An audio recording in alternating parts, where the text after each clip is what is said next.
Welcome to the deep dive. Great to be here.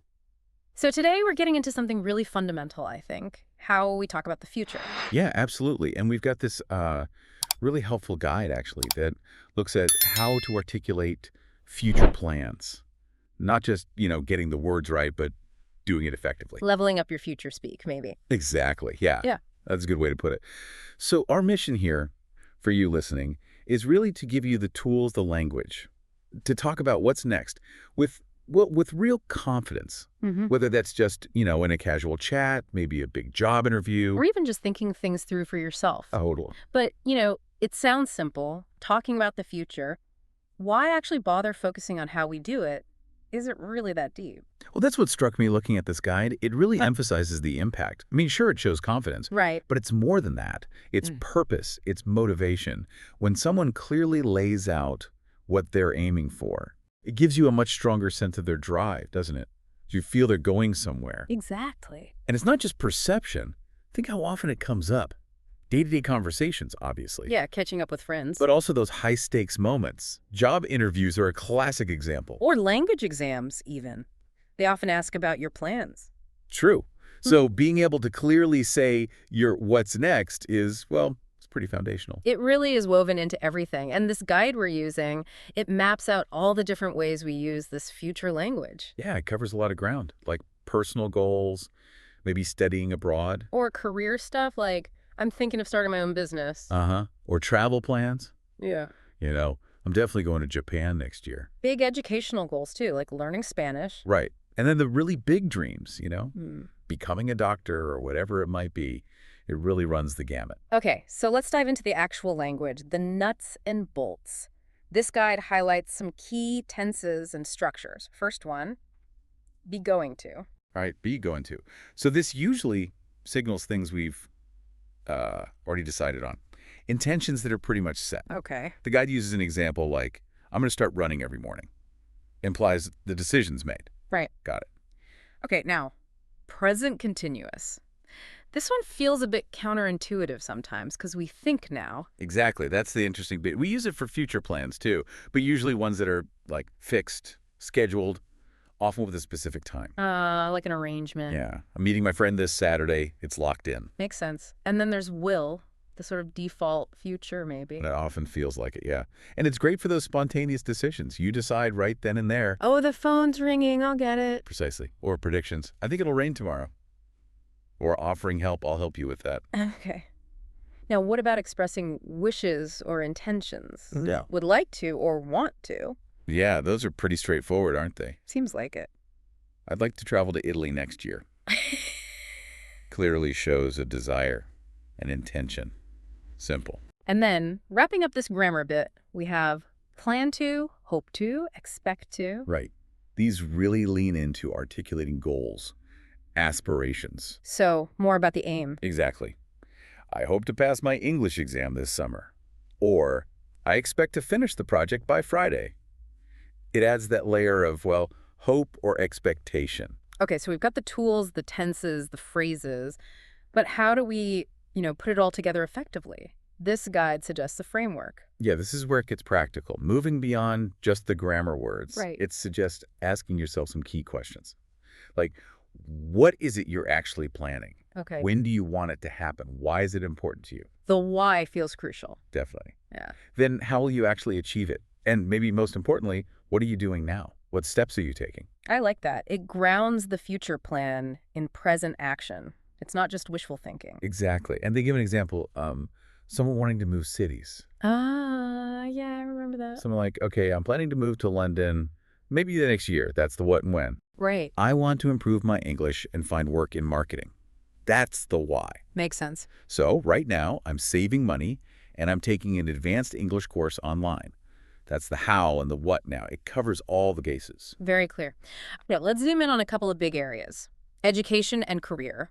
Huge topics for future plans. For sure. So education examples, you might hear, I'm applying to university next cycle. Or, I'm going to study computer science. Yeah, or maybe I'm aiming for a scholarship to help fund it.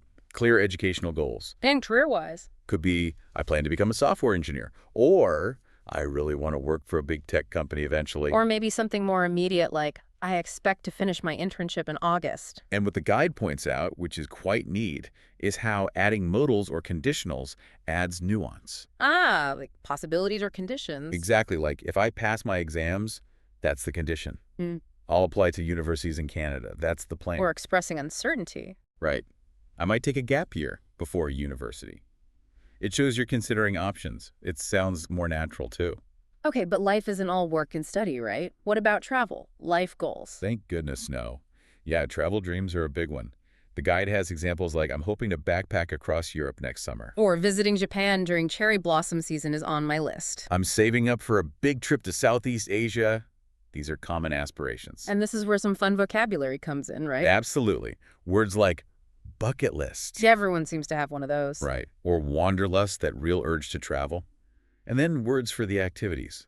Sightseeing, road trip, adventure. Cultural experience, maybe? Yeah, cultural experience, immersive, all that good stuff. The guide had a practice example for this, too. It did. Something like, my aim is to visit 10 countries before I turn 30. That's the goal. Ambitious. I'm starting with Spain and Italy next May. That's the first step.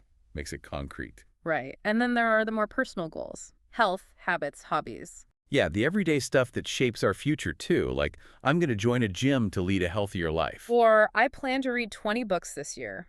I want to focus more on my photography hobby. Things like that. And there's some useful phrases for this. Definitely. Things like, I've made it a goal too. Or, I'm working towards. My aim is to. Exactly. They signal commitment. Like the example, my aim is to improve my public speaking. Okay, that's the goal. And the action. So I'm joining a club, and I'm going to practice regularly. Goal plus action. Okay, this is all great, but how do we make it sound, well, less like we're reading from a script, more natural? Yes. Common phrases and expressions. This is key. Little things that native speakers use. Exactly. Like, fingers crossed just means, I hope it happens. Right, or it's on my radar. Meaning, I'm thinking about it, it's a possibility. I've got big plans. Suggests something exciting is coming. Okay, what else? I've set my sights on. That's for a specific target. It's in the pipeline. Means it's being worked on, it's coming soon. Useful for work contexts. Very. Then there's plan A is to, stating your main strategy. And the classic backup, worst case scenario all day. Good for showing you've thought through contingencies. Exactly. Using these really helps your fluency. So the guide actually offers a template to kind of pull all this together. Yeah, it's quite handy. A basic structure you can adapt. How does it go? Something like, in the next year, I'm planning to do something. Okay. I've always wanted to reason desire. Right now, I'm current action. Ah, linking back to the present. Yes. I hope that by future time, I'll be able to achieve goal outcome. Let's try the example they give. Improving English. Right. In the next year, I'm planning to increase my English to a C1 level. That's the plan. Okay. I've always wanted to study in the UK. Yeah. That's the why. Right now, I'm focusing hard on my IELTS preparation. Current action. Got it. I hope that by December, I'll be able to apply to universities. The desired outcome by a certain time. It flows really well. It does. It connects the dots. Okay, to get you thinking, listener, the guide poses some questions. Yeah, prompts for reflection. Like, what are your short-term goals? Just for this year. Or bigger picture. Where do you see yourself in 5 years? Are you planning to learn a new skill anytime soon? What is it? What's your biggest dream? And crucially, how could you start moving towards it? And importantly, is there anything you're nervous about when you think about the future? Acknowledging that is okay too. Really makes you think. So finally, the guide wraps up with some key takeaways, some final tips. Yeah, good reminders. Mix up your tenses. Don't just stick to one. Right? Avoid overusing I will, maybe. Exactly. Add emotion, add your reasons why, make it personal. And practice. Say it out loud. Record yourself even. It really helps. And there's that homework challenge too. Ah, yes, the My Future in 3 Years challenge. Yeah.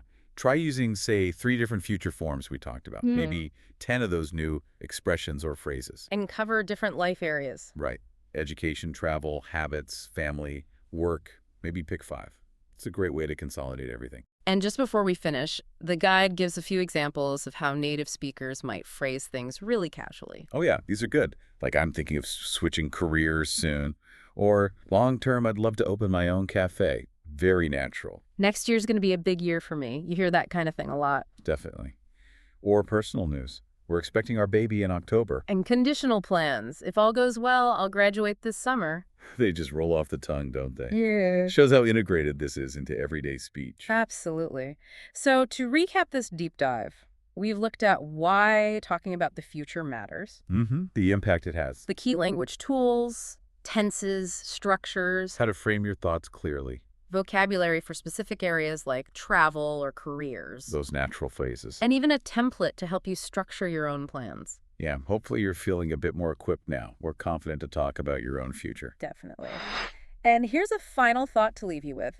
Think about how getting clearer on articulating your future plans doesn't just tell others what you intend. It actually helps you solidify that vision. Hmm. It clarifies your own path forward. That's a really powerful point. It crystallizes things for yourself first. Exactly. Yeah. So maybe ask yourself, what's one future plan you feel inspired to talk about, maybe just a little more clearly after today?